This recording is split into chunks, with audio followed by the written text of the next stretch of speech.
When I was over at John's shop, we were working on a movie called Blood Surf, which is a giant crocodile movie on the heels of Lake Placid back in that time when everyone wanted to make a giant crocodile. Right.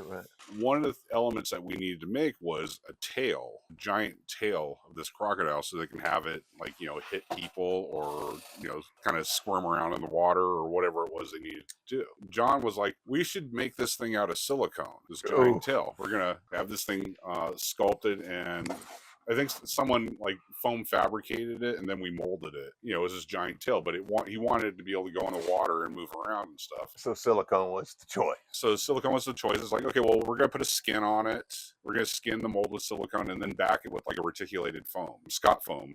John had bought 5-gallon kits of silicone, and he wanted to use that all in the tail. And it was like the tail was at least 10 feet long. He's like, okay, so we'll skin it with this, and then we'll put the reticulated foam in it, and then put a big piece of PVC pipe in there so we can move it around. We're just kind of looking at the 5-gallon buckets sitting there going like, that's all going into this tail?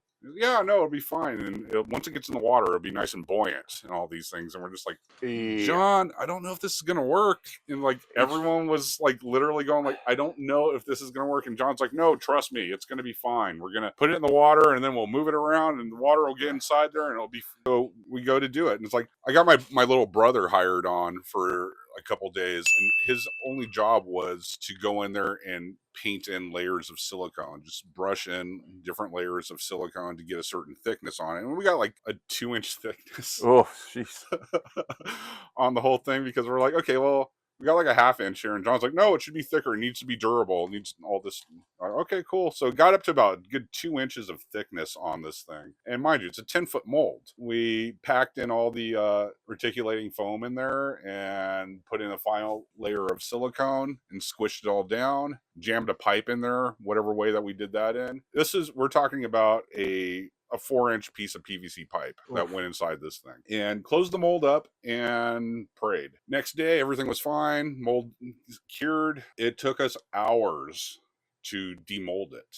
Why is that? Because it was just a 2-piece mold, the giant 2-piece mold. It just gripped it like no one's business. And plus, with the PVC pole inside there and everything, it wasn't like you can kind of peel it out or anything like that. It had to come out in a certain way. And so by the time we got it out of the mold, no one could lift this thing. It was just, we're grabbing it by the pole. There was like maybe about 5 feet of PVC pole sticking out of the tail.